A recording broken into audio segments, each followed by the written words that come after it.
What's up, guys? You asked for it, and here it is, an in-depth review of the Blackmagic Pocket Cinema Camera 4K. To start off, I love the ergonomics, everything about it. It's handheld. You guys have sure seen like all the reviews out there about the camera, how it works, the buttons, things like that. I won't go into that much stuff. I will talk about a few things, a few of those external things, and then also we'll talk about the color science and what it's like to actually grade this stuff on the machine. So first off, but the three function buttons across the top, freaking awesome. I didn't realize that you could program those. If you can see those there's these three buttons right here. You can program those to kind of be whatever you want to. You also have your three function buttons across the top: ISO, shutter, and white balance. You have a record button right here. You also have a stills button, which we'll talk about that as well. And you also have another secondary record button right here. Of course, all of your inputs on the side. Beautiful 5-inch touchscreen. Let's turn it on so you can quickly see it. You also have a high frame rate button, your zoom in button to focus, your menu button, which is the Blackmagic menu, touchscreen, which is awesome, and then your playback button. And then if you have an auto lens, like one of these right here, like an Olympus Mzuiko, or however the hell you say that, lenses, you can do the autofocus thing. It's not the best at autofocusing, but it is there. Personally, I like Vedra's, the manual, everything, but we'll get into that as well. So, of course, you have all your information across here, just like normal Blackmagic stuff. And also, just so you know, I am recording this on a Blackmagic Ursa Mini Pro 4.6K. Yeah. All right, back into the camera. Menu's great. I love it. Buttons across the top are great. I love it. Battery life, we use Canon LPE6s. You get about 45 minutes to an hour shooting 4K RAW. As far as lenses go, you're going to need some ND. Whether that's a screw-on ND filter, whether you get a cage for this and do a small matte box and throw in some ND filters in front of that, you are going to need some sort of ND in front of this thing. I've had this camera for about 2 weeks now. I've been shooting with it almost every single day, taking it out outside, inside. I've taken it on shoots, cloudy, not cloudy, direct sun, you name it. So far, I've put it through its paces. Super stoked on it still. The only thing that I'm not super stoked on is the low light. We'll get into that. The 3200 ISO, it's not quite there, but it's good though. Yeah. ND filters, definitely need those. The second thing is you are going to want some kind of cage for this. Maybe not for some handheld, like kind of run and gun stuff. Or if you want to be super small and compact, again, you have the Mzuiko lenses. I don't know how to say that, sorry. You have those lenses, and if you want to be that small, then it's great. But I noticed that as I was getting low to the ground with this camera, you needed a top handle, and then on top of that, because the screen on this guy doesn't tilt or doesn't pop out, you need some kind of another monitor when you're getting super low to the ground. Like if you're running and walking, following people's feet, like we do sometimes, or a river, things like that, I noticed that I wanted something to grab onto the top. Also, when I got super low, I felt like the camera kind of wanted to like slip out of my hands. Like when you get down in that low position, your hand is kind of out to the side like that, and I noticed the camera kind of just wanted to fall out of my hands. So I would recommend a cage, whatever it is. I'm ordering the wooden camera system just because that's what I already have. For my Ursa Mini Pro and on my Steadicam rig, and so I can just pop cameras off with their quick releases and with the dovetails, and everything's just super fast. So that's probably what I'm going to go with. Let's see what else. I got notes for you guys. The dynamic range is around 13 stops. That's what they advertise. It is there, and it's pretty awesome. I would not suggest trusting the screen. I'll show you some stuff that I've shot outside with the fall leaves and things, and you'll see that the screen it's like all Blackmagic screens. It's brighter on the screen than it actually is recording. Just like Red, just like some of the other cameras out there, the screen's actually brighter than the image that you're recording. So keep that in mind when you're exposing. I would get a monitor that has a real waveform on it, not just the histogram. But that's just me. You will still get, if you don't want to do any of those things, you will still get a beautiful exposure with just the screen on it. If you just keep in mind, oh, I need to open up a little bit, or I need to close down a little bit, depending on your situations that you're in. I do wish the screen tilted a little bit, even just like 45 degrees. I just wished I had that just little bit of canter out, so that way you didn't have to like have a secondary screen for those low modes, because I like the super small compact configuration. That's why I got this camera, was to be a super small compact run and gun handheld kind of a thing, and also like a home family video camera as well, because I have my big guy. Let's see. Oh, the other thing is, I wish they put the mini SDI port in here. I feel kind of gypped that they didn't. HDMI is great. I don't love HDMI though. To me, it's a very like consumer connection, and I feel like SDI is the pro connection out there, and I really wish that they would have, because I have a Zacuto Gradical I that's SDI. All of our monitors are SDI. I mean, like, yeah, they have HDMI, but I just don't like it. It's too fragile, if you will. Like, even the Blackmagic 5-inch focus assist monitor has it on that, and it was $500. So that's Blackmagic. That's the only thing I'm not super stoked on with this camera. I wish it had SDI on there. And then what else? And then top handle, I already talked about that. All right, cool. So as far as physical stuff, that's everything that I wanted to talk about. And then, oh yeah, SD, CFast and SD cards. I shoot on CFast because I have an Ursa Mini Pro, so I have a ton of CFasts already. SD cards, I know right now you're very limited on SD cards if you choose to go that route. You can still shoot 4K ProRes HQ on the SD cards as of right now. When they come out with Blackmagic's new BRA, if you will, I'm sure you'll be able to record more 4K stuff on SD cards once that feature hits this camera. So let's go onto the editing machine, and we'll pull up some footage. And let me connect my server. So we'll pull up some footage on the editing machine, and we'll dive right into it.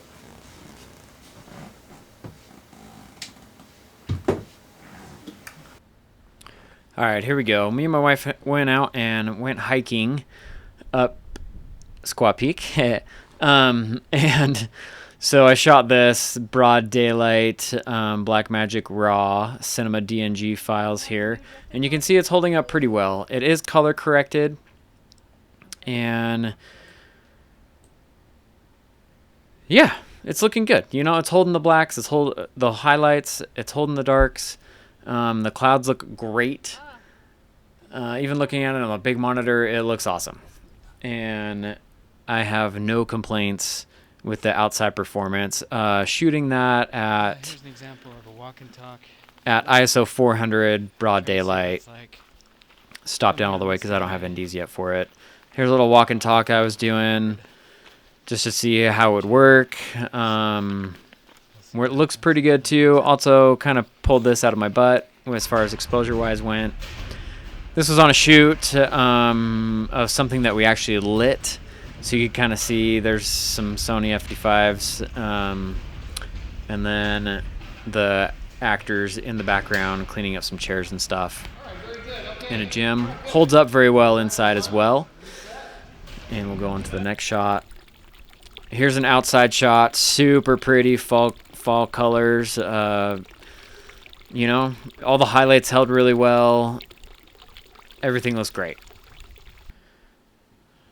Here's also a shot you can see where the highlights are holding and the darks are holding as well. You can see the blue in the sky, you see some clouds in the background, and then it's also holding all the dark stuff here and closer to us on the ground.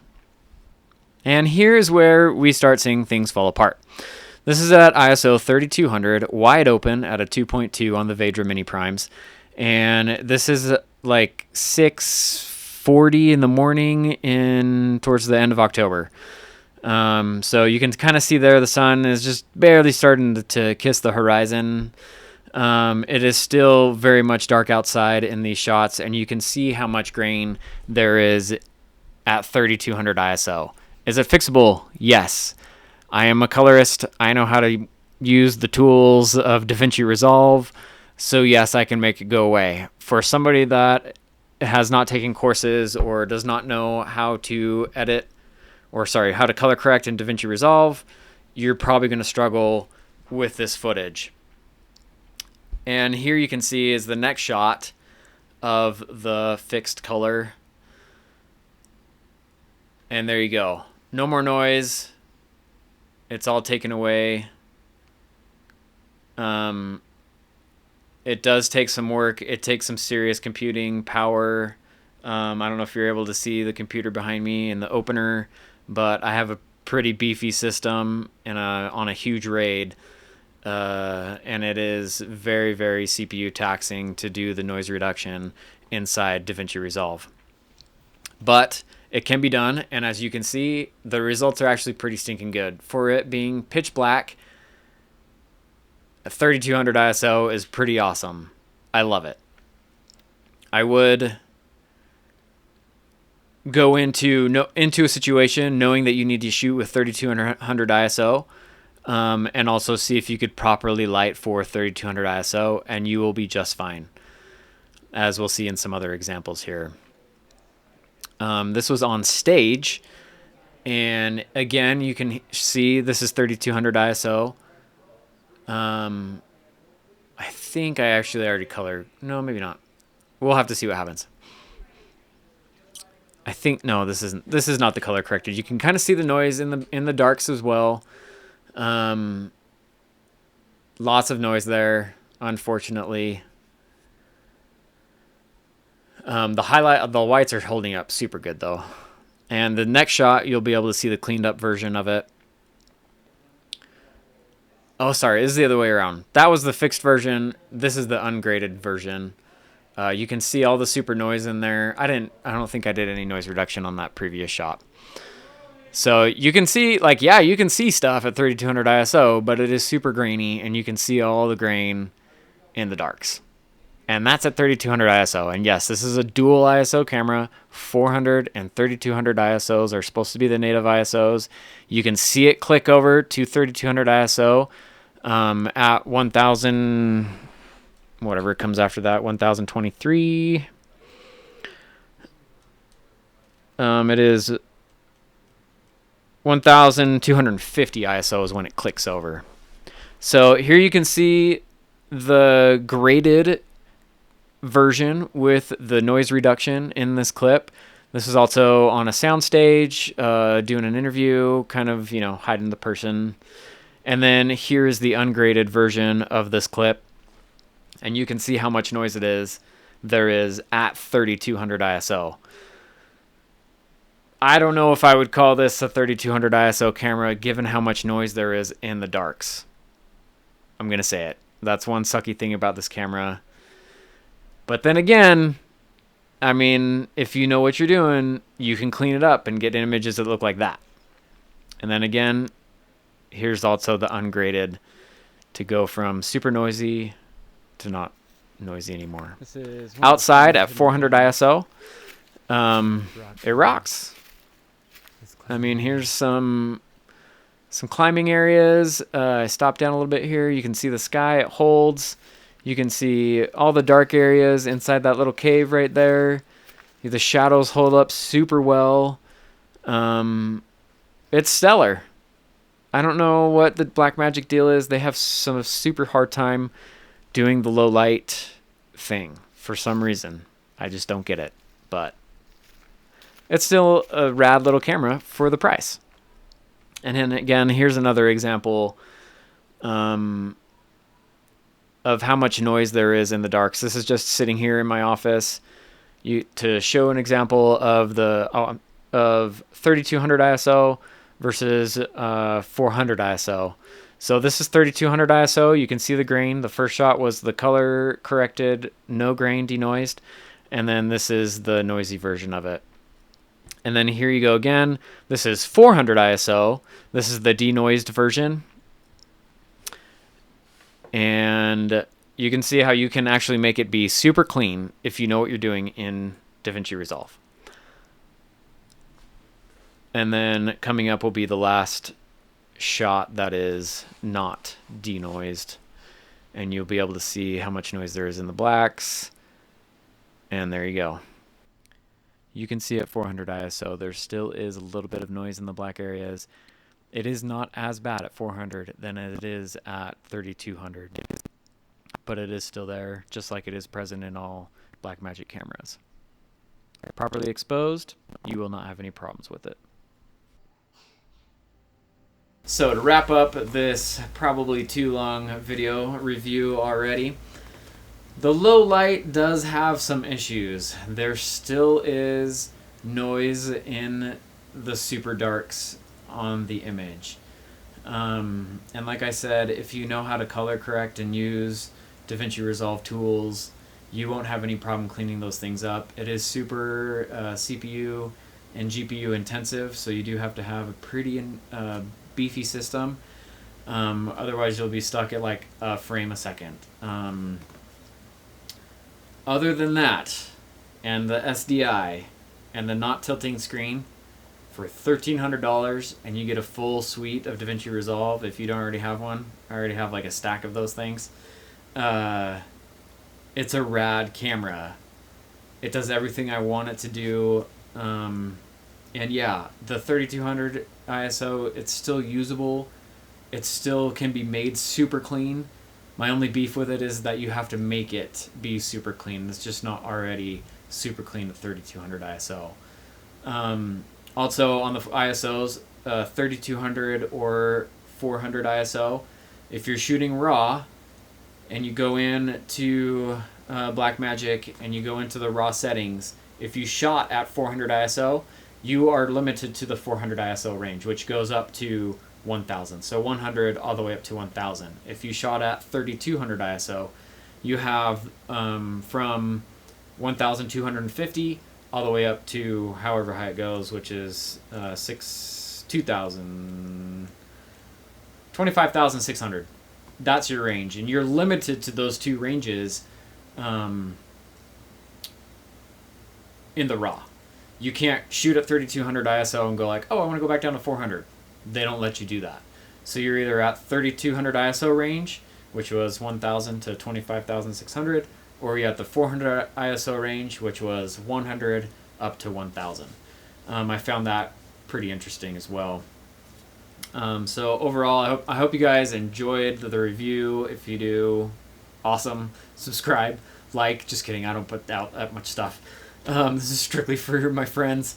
Anyways, I hope you guys enjoyed the review. If you have any questions, feel free to ask me. And yeah, party on. Keep filming, guys.